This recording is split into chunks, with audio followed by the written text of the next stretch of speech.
Okay, I think we're live. So happy to be back. The last two that I did in the fall did so well that now I got like the whole series coming together, and I'm excited to start it all with you. I'm just checking my notes. I'm gonna wait. Oh, they're telling me to wait a minute. I don't know why you gotta wait a minute. Okay. I am going to go ahead and get started because whatever's not covered here will go on the YouTube channel so you could see all those tips. So let's just go ahead and get started. Yesterday I posted about how to start staging vacant homes. And I was going to start with the occupied home listings because that's the natural way to start when you're starting your home staging business. But everyone's asking me, how did you start with vacant? So I just jumped into it yesterday. You could read kind of about it on the blog. I thought I'd cover it here. I don't take too long in these videos. I hate long videos because I don't have the time to watch a 15-minute video. So we're just going to get down to it. Just checking my notes. Okay, so the biggest question I got is, how did you start your vacant? You just don't say no. When you get that first phone call for your vacant, go for it. Just say yeah. You'll figure it out. So how do you figure it out? You'll naturally start with your occupied properties, and every occupied listing does not have everything. They might need a mirror, they might need a lamp, they might need a side table and a lamp. You say you cover it, that you have it in your inventory, and you go out and you purchase, and you rent it back to your client at 20% retail cost. Hopefully, you can get trade accounts. So how does a home stager get trade accounts? You need to be part of an organization like RISA or any other interior design. If you are an interior designer, you probably already have trade accounts. And with your trade member ID, you could get wholesale pricing, and that's the best. And so that's how you're going to start building your inventory with mirrors and accessories and the smalls. Now, let's say you get your first vacant property and it's a home and you need beds and sofas and large tables, dining sets.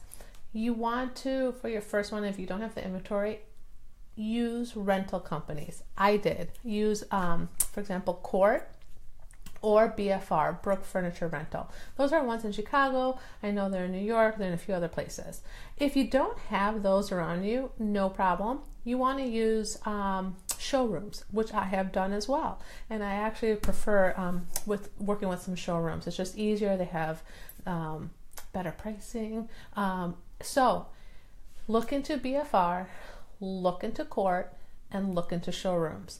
And only use them for your heavies, for heavy furniture that you personally don't have the movers yet for. So you use them and bring in all the smalls, all the accessories, because you've been building up your accessory and rental furniture. Okay, I got a question. I'm on the iPad too, trying to see what the questions are. Okay, how to charge rent for a piece. I just said if you're buying retail, like at Home Goods, and you don't have a trade account, then I recommend that. Well, what I do and what I did was you rent it per month at 20% the retail value. For instance, if you bought a floor lamp and it was $80, you're renting it at $16 a month. Easy peasy. That's how you start building your inventory.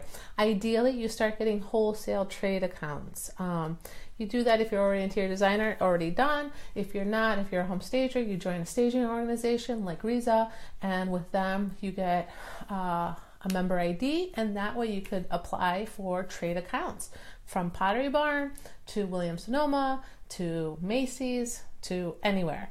So you want to do that. Second question was, what if you don't have a Brooks or a Court in your area? Showrooms. I'm sure you have furniture showrooms. You literally just walk in, talk to management, and tell them that you're a home stager. A lot of furniture showrooms now work with stagers and set up a contract fee and delivery fee, and you bring them in, but you still have the contract agreement with your clients. Okay, quick to the point. You can read more about it over on the blog, www.homewithkiki.com. And I'm going to post this on the YouTube channel so you can have access to it all the time. Feel free to continue sending me your questions. And if I haven't covered it here, I'll cover it over on the social channels or on the blog.